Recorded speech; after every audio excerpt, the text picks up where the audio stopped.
Welcome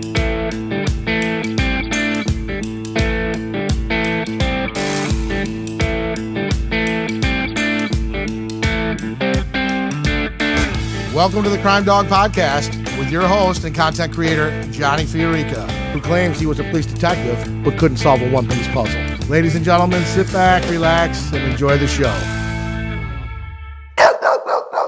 Hello. Welcome to the Crime Dawg Podcast. I'm your host, content creator, Johnny FIORICA, retired detective, Rochester, New York Police Department, 30-year veteran, sitting alongside my trusted co-host, first on deck, David SIMPSON, 20-year veteran, Rochester Police Department, legendary street cop, undercover cop, SWAT team member, rounded out his career in the murder unit and the RPD homicide section. David, welcome to the pod. Thanks for having me. Happy to be here. Next up, served the Flower City for 2.5 decades. You served all over the Rock. You served Genesee, Clinton Lake section. Lead negotiator for the RPD hostage team, self-proclaimed alpha male of the pod, and self-proclaimed 1994 Hall of Famer, Jason Blanchard. Welcome to the pod. Thank you for the clap, David. Jonathan, thank you for the intro. David, I held off on the clap this time because I feel like I've been clapping for you a lot.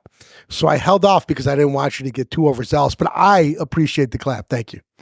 Jay, I'm used to applause, so it doesn't affect me. I had the old inappropriate third grade nose wipe while Jason was talking. My allergies are kicking the shit out of me tonight. But did you use your sleeve like my son used to? No, I try to do it real quick. Like maybe Danny will like not include me in the shot in post production, but I had no choice but to like reach up real quick and itch my nose. But what are you gonna do? At least I didn't do anything inappropriate. Well, anyways, guys, we've had some good dialogue. We've had some good talks. We've had some excellent shows, what I think are excellent shows. I think the next one is just as good. Jay, we were looking for content, and you had suggested, because we hadn't talked a lot about this, we talked about things on the peripheral, like illegal gun trafficking and gun arrests and murders and things like that. But we never talked about school shootings. We never had a dialogue specifically or a pod on school shootings. You suggested it. I said, holy shit, he's smarter than I thought. And that's a great idea, Jay. Thank you for the idea for tonight's topic. Johnny, thanks for the kudos. And let me remind you, it costs nothing to be nice. So if you could change it up a little bit. David, that's you never trust it. He's you know what it's like? It's like Lucy and Charlie Brown, right? He's like Lucy, sets the football up, and I'm like Charlie Brown. I go to kick it, and he just moves it. He's going to move it on me sometime in the near future, probably even before the podcast ends. He's a fucking asshole. I don't know why I'm getting attacked again. I'm just, I'm trying to make bridges here. Yeah, build bridges. You're the victim here, Jason. You're always the victim. Well, some might argue that, but again, continue. It is your show. Thank you, sir. Well, listen, we talk about school shootings. Definitely kudos to Jason, because I think sometimes you think I play favorites with the two of you. You think Dave's my favorite. I think. Well, I mean, just to clarify, he is. But I mean, right. You say it, you think it, but I mean, right? You're threatened by my intellect, so yeah. I mean, I don't know if it's always the case that he's my favorite. But anyway, Johnny. So I know. So all right, here's the deal. So that's school shootings, right? Let me just say this. The CDP Boys, that's us, Crime Dawg Podcast. Let me just say this before we even start talking about school shootings. One school shooting is too much. There should be 0 school shootings in our world. If we could do that, that'd be fantastic. And I want to state that right from the beginning, because once we start talking about school shootings, people will probably take parts of this pod and say, I can't believe these cops talk like this. No, we're talking like this because there's always going to be school shootings, unfortunately. And we're taking out and we're kind of carving out things that people use and they convolute and to use for their political platform and for their agenda and to push in a way that we have to make podcasts like this. So what I mean by that, an example of how they make it political and how we have to parse or carve out things that they say. One thing, especially with school-involved shooting, right, guys?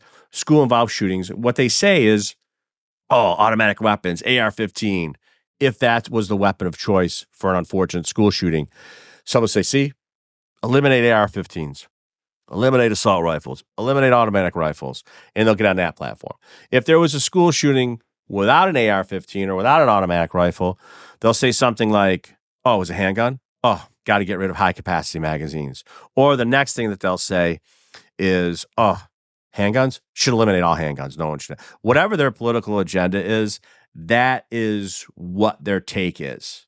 So, guys, right off the cuff, Dave, we got school shootings. They're never going to go away. And what gets disgusting in my stance is that they use these for political platforms. Yeah, I'll come back to some of the same points I've made over and over is, people want to eliminate all these different things, all these different weapons, make, this weapon illegal, make this weapon illegal. Criminals don't give a shit about the laws, and they will use whatever weapon they can get their hands on to inflict the most damage that they want to inflict. The only people that you affect are law-abiding citizens when you start banning things and taking away their right to bear arms. Criminals, we've all arrested hundreds, maybe thousands of them, don't give a shit about the laws. That's why they're criminals. Their job is to break every law that you try to enforce. So it does nothing for the bad guy or the bad girl. So that's the first thing. Enforce the laws we have on the books. Make it a deterrent to have an illegal gun when you're not supposed to, whatever that gun is. If you have an illegal handgun, enforce the laws that are on the book. That's the first thing I'd like to say. The second thing when it comes to school shootings is, and this is more of a question, but I was looking at this when we came up with the topic, and one of the things, and I don't know the answer to this, I open it up to people that want to comment on our different social media platforms, is I was trying to look at the difference between public school shootings and private school shootings. And I know in Nashville there was a private school shooting, but other than that one, it's really difficult to find a private school that's had a school shooting. It's much more rare, and I don't really know the reason for that. I don't know if it's a security issue. I don't know if it's how they're educating. I don't know. But I found that fascinating that public schools versus private schools, the school shootings seemed to be very disproportionate between public and private, as far as public having way more school shootings.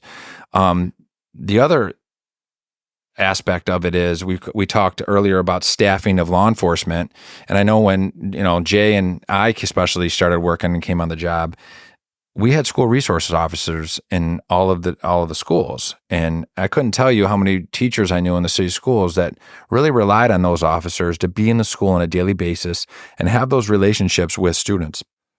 And as you see across the country, when you defund the police and you want to take away funding of the police and you want to make cops either retire or not want to become cops, you don't have the resources to put a cop in every school.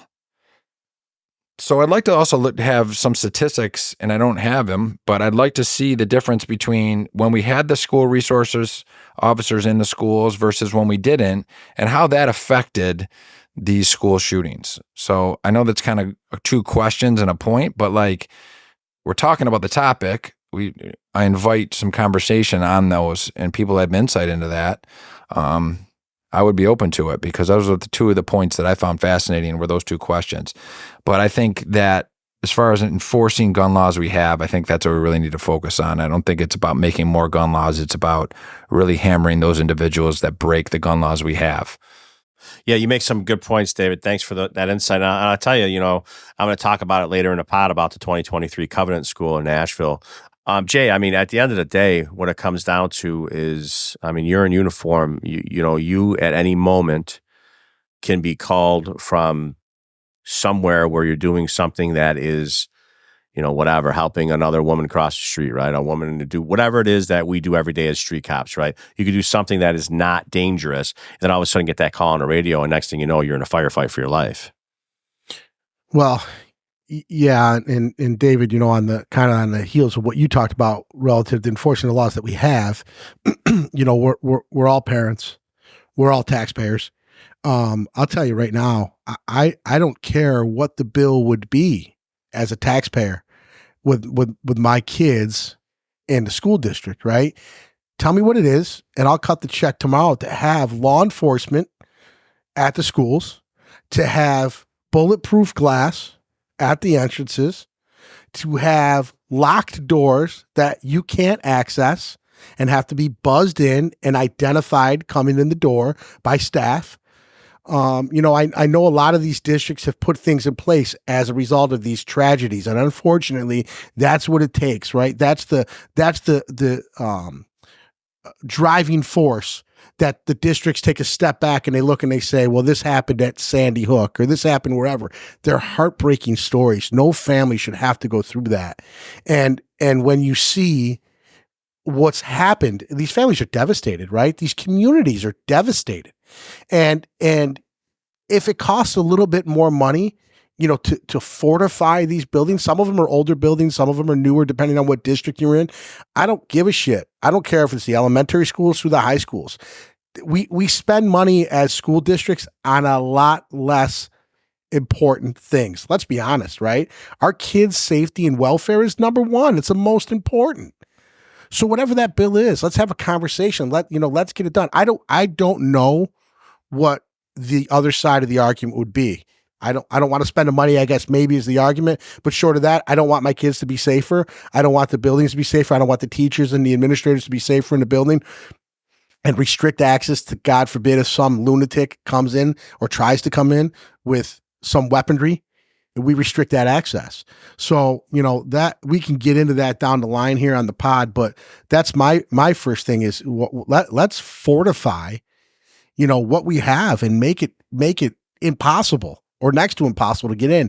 And if it's next to impossible, maybe it's delayed them long enough for the police response to address the force, the threat outside.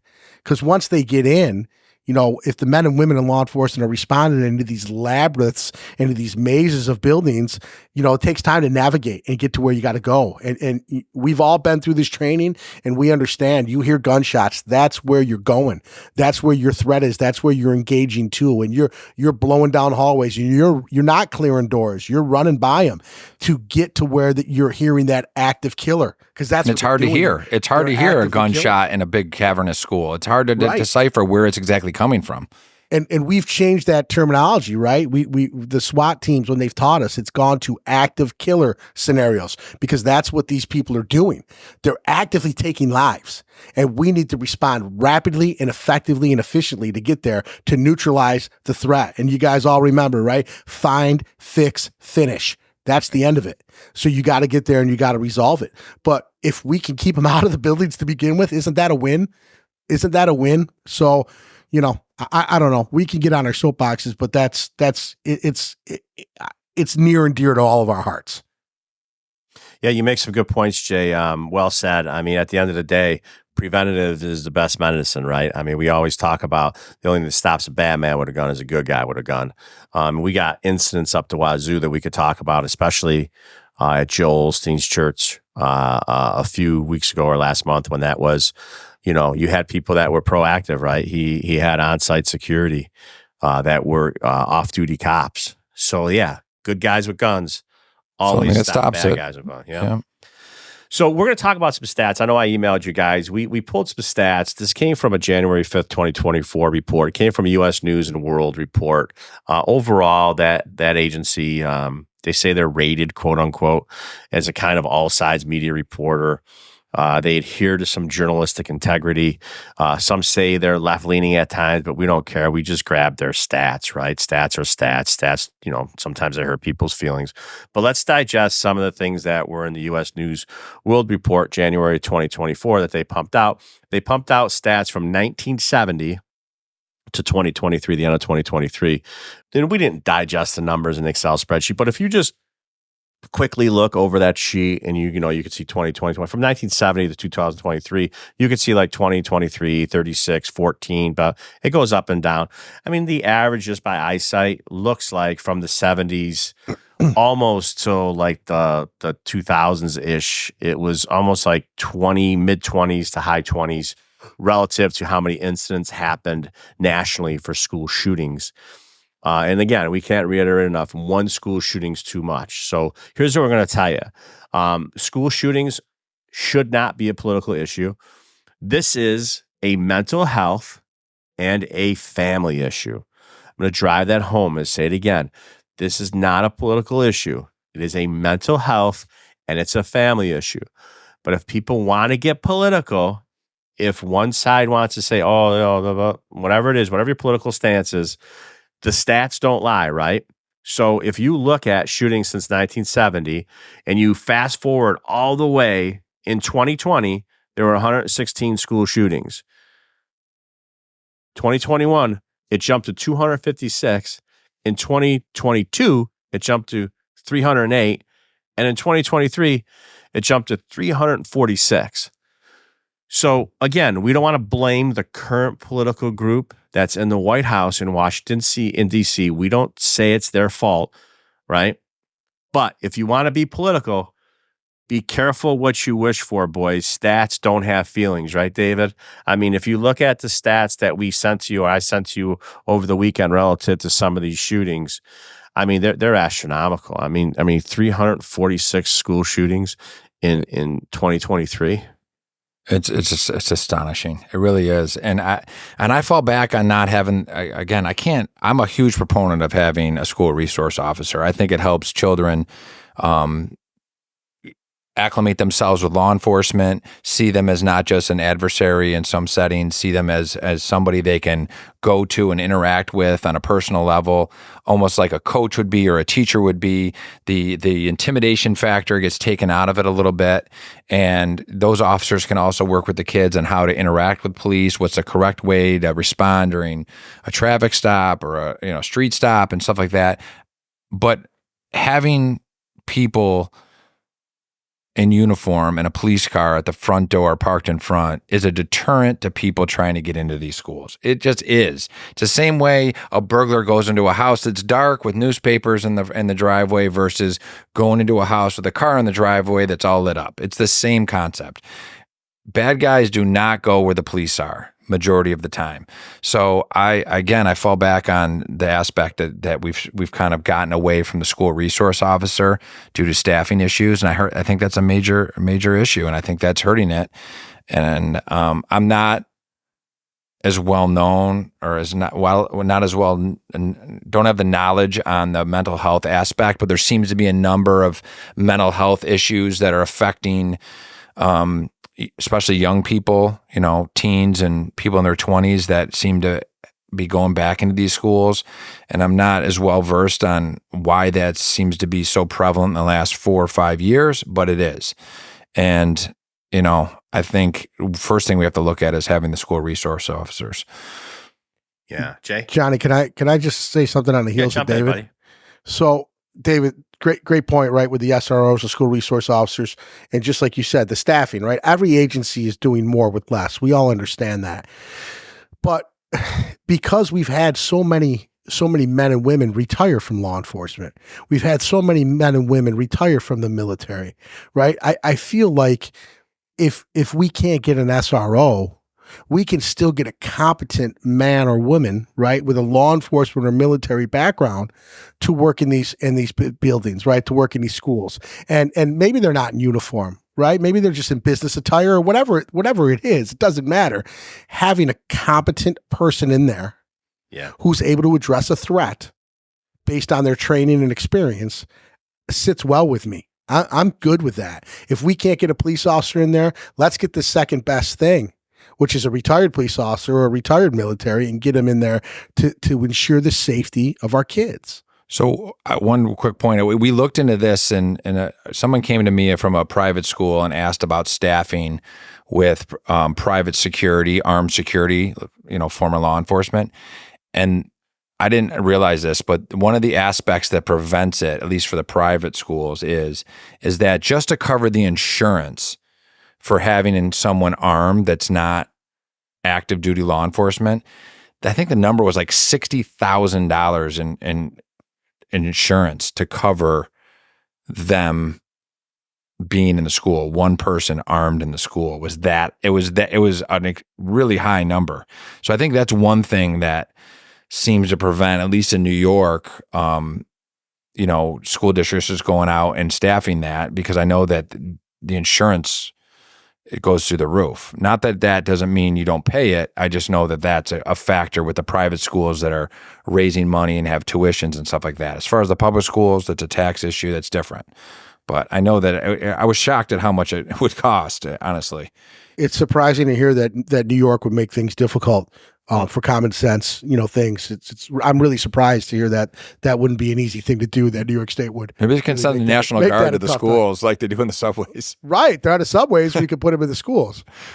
Well, if you look at it, I know this only because being so close to Frankie Camp for so many decades, he has a pretty successful security company, and I know just being with him for so much, I know talking with him, he pays that. He pays his insurance premiums. He's got to pay workers' comp.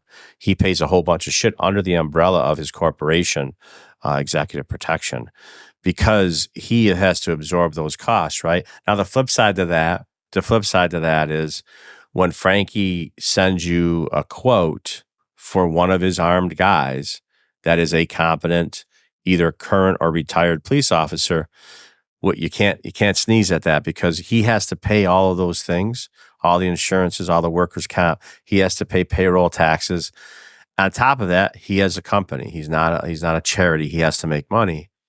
And the only time people don't sneeze at that is two times: when there was an actual physical incident at either a church or a school, or when there's the threat of that at a church or a school. And I know Frank's phone rings a lot. He and I have constant dialogue. And I know that to be the fact with other security companies that are in and around town, because I do most of the apparel for the companies. But I know these guys. So David, I know what you're talking about. So a lot of these schools, a workaround on that is to hire a legitimate company like a Frank Camp company, or the other plethora of police-owned companies that are out there, where you can hire them, and you're going to see a little bit in the hourly rate when you're going to get a competent, either current off-duty cop or a recently retired cop that could protect your kids, So yeah, that is a huge issue relative to a money aspect. And it's funny because we talk about money because we know how people are, right?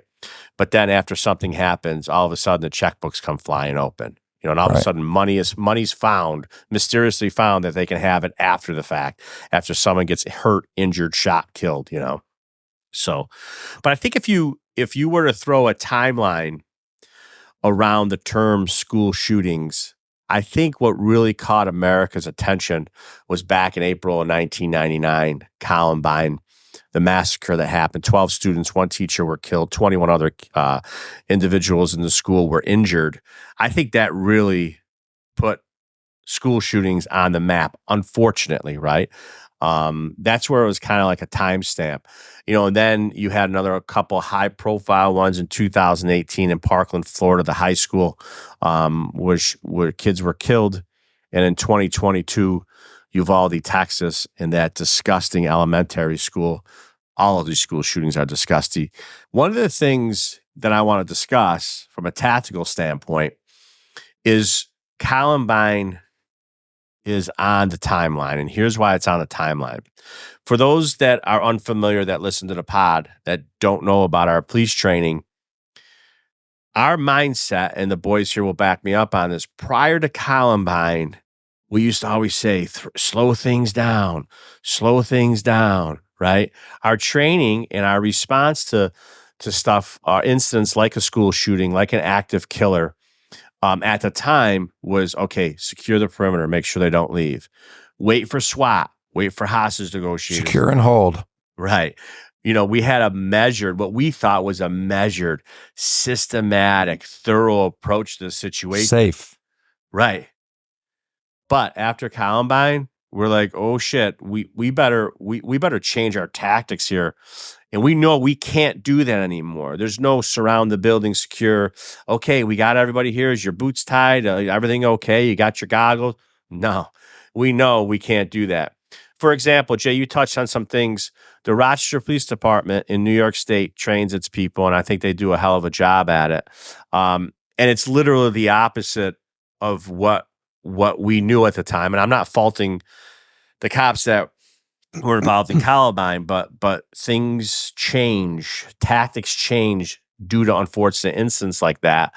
And what ends up happening is every second counts, right? Every second could be deadly.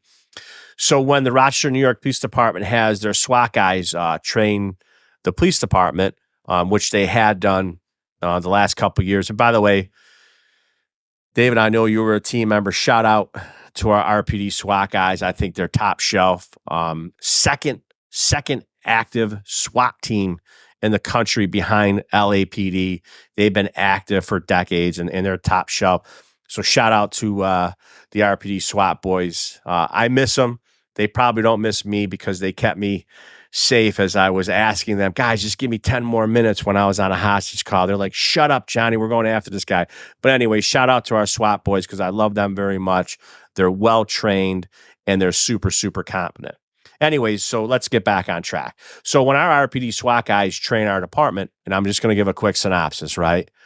In Sum and Substance, they pretty much teach, get whoever's on scene, gather them. It usually could be 2 people, it could be 5 people, whatever it is, go, go, go. And you go where Jay said, where the shots are being heard. We talked about this at the beginning of the pod. The best example of the new training, without a doubt, is the 2023 Nashville shooting at the Covenant School. Hands down, by far, use that as a bookmark. Those guys and girls that were in that building, holy shit, they did it right. Perfect. I would have to say the worst example would be the Uvalde incident, which I'm not even going to get into because I can't even watch that video. It turns my stomach. It makes me very angry to watch that video. But guys, we talk about tactics, right? What are our tactics had to change, right, David? Yeah, and just to prove our point that we can point out, I will say that the Uvalde response sucked. It was egregious from the leadership on scene to the cops that were in the school. Like how you could sit there and hear gunshots and not go and neutralize the threat or try. I just don't. I don't care what the order was. That's a time where fuck the order. Kids are dying, and I'd rather get in trouble than listen to that. But so there is a point where we're criticizing police. That response sucked, and I think that's obvious. And I think the reforms are in place. But we use those as training tools, and we use those as what not to do, and those make other people better. And so if people are better because of that, that's the exact wrong way to handle it. We are trained, like Jay said, to go and neutralize the threat, which means go and kill as fast as you can. That's why we do militarize our police, and we have them carrying rifles that could be fully automatic, but that I can also reach out and touch someone from a great distance, because that's what you need to do in some of these long hallways and some of these shooting situations. You don't want to be using a handgun in a school. You want to be able to precisely put one in someone's forehead from a distance if you need to neutralize that threat. And that's a situation. We as law enforcement are always on the defensive. A lot of times we're on a traffic stop, we're on a foot chase. It's almost set up for the bad guys to get the drop on us. And when I say get the drop, that means I got to look down the barrel of a gun. And I've looked down the barrel of a gun. I was buying drugs with Johnny one time, and Johnny sent me out to buy drugs, and a guy robbed me at gunpoint, and I had to look down the barrel of a gun. He got the drop on me. And that's a horrible place to be. But these situations are a time where you need to be aggressive, and you need to hunt, and you need to seek out, and you need to kill. This is a military almost situation, and the training's gotten better. And these guys do a phenomenal job. And that Nashville, if you watch that body-worn camera, those guys and girls, I don't know if there was ladies involved, but they did a phenomenal job. They really did. They rushed to the scene. They didn't hesitate. They didn't wait, and they saved lives because of it. And that's the correct way to handle it. And then they put their lives at risk to do it. But I will fall back on, it'd be nice to have a cop with a rifle at the school. Maybe more lives would have been saved because you don't have that response time. Yeah. Jay, thoughts? Well, Johnny, to echo what you said, our SWAT guys do a tremendous job, because those guys are the ones who have all the training, all the experience, all the knowledge, right, from weaponry and everything else. Yeah. And they pass that on to our patrol officers. But we all understand, and SWAT will be the first ones to tell you, that when a critical incident like that, when an active shooter jumps off, the people that are going to respond are going to be the ones that patrol first. Inevitably, they're going to be on scene first. It would only be luck if a SWAT operator or SWAT officer happens to be working a patrol that day and pulls up on scene, because most of the time it's going to be a patrol officer. That's why we train our patrol officers like we do. So our patrol officers understand, we all understand the tactics that we're going to deploy when that scene happens. And David, just like you said, in Nashville, that I'm almost positive that first officer on scene, he wasn't a boss, he wasn't a supervisor. Right. He was a dude that was ready to take action because he knew what was going on, and he wasn't going to stand outside and stand idle. He got a group of guys and girls, whoever those officers were, who rolled up first, because that's how it is. First one's on scene, and you went. And that's what we're training. That's what we're training our men and women to do. You have to be fearless. You have to go, because we know what's at stake. We know lives are being lost. And every second that we aren't in there engaging with the shooter is the potential for life to be lost. So you're 100% right. The officers on the street, RPD, they have patrol rifles, but there's a high likelihood that you may very well be engaging somebody with, your shotgun out of the back of your car or your handgun on your hip, but you're going to take the fight to that person. We're not going to sit back and be idle, because that's not how we're trained. So that was the definition of what we should be doing, what happened in that Nashville incident.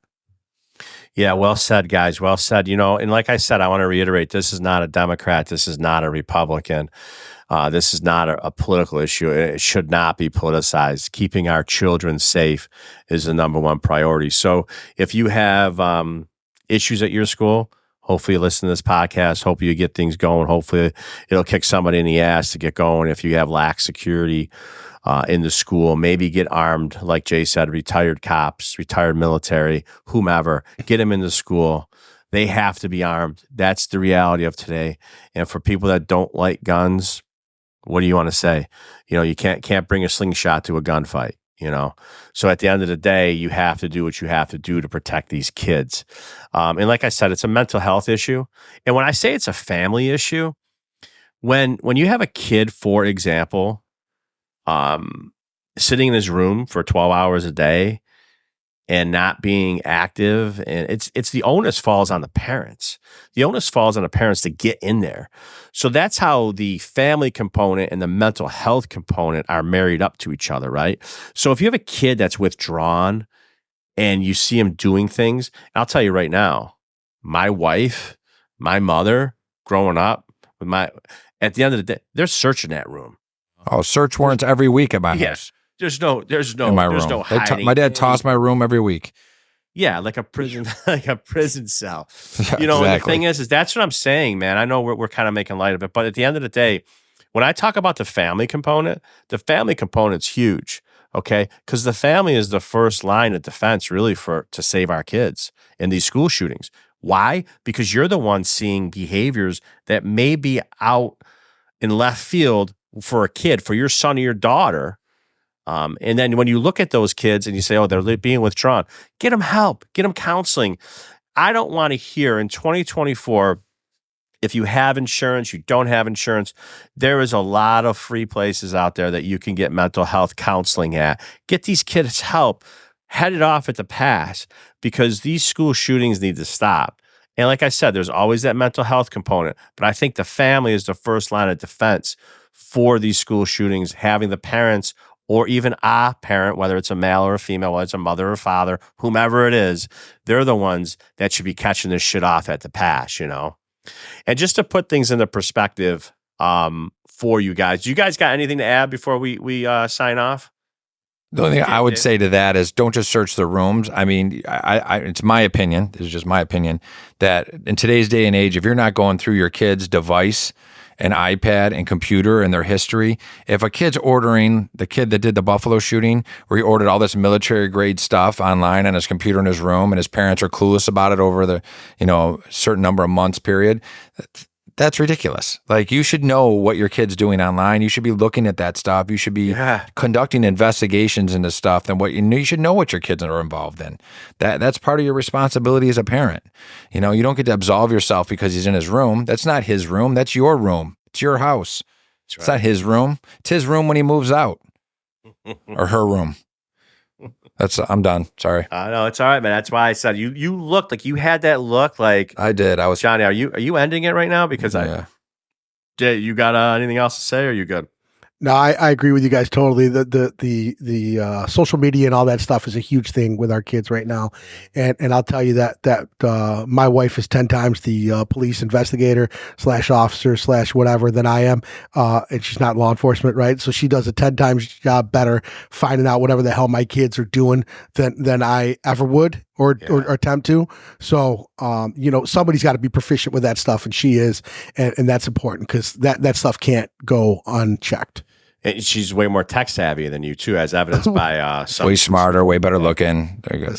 I'm not going to argue these points. I mean, if you guys want to beat me up at the end of the show, that's fine. Go ahead. Oh, there's a victim card. We started again. It costs nothing to be nice. This guy's unbelievable. Costs nothing to be nice. I started with it and I'll end it. Well, listen, all I'm going to say is this: as I wipe my nose at the end of the episode too, at my allergies. I'm going to tell you this right now. Okay, we talk about mental health. We talk about school involved. Please. Getting involved in these school shootings, mental health, family, get security into the schools. The only thing I'm going to tell you, which obviously we are the voice of law enforcement. Remember one thing: you can critique law enforcement all you want, but my brothers and sisters are the ones running towards the gunshots. So when you want to critique my brothers and sisters, if you feel like you could do a better job, take the test, lace up the boots, put the gun belt on. They're hiring towards the shots. You run hiring towards the stuff. Yeah, they're definitely hiring, as evidenced by our recruitment video. And you can make a lot of money, so there should be no reason why you don't want to do it. Well, listen, folks, if you like this episode, give us a thumbs up. Share it with as many people as you can.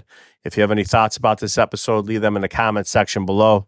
If you want to address anything in the future, or you want us to talk about some things that we've already talked about, make a comment, video in the feedback section on our website, thecrimedawgpodcast.com. We appreciate you. We appreciate everything you do. God bless our kids. God bless America. Thank you for listening to the Crime Dawg Podcast. We hope you stick with us for future episodes. But like my brother-in-law, Frankie Grassi, says, if you can't make it, who cares?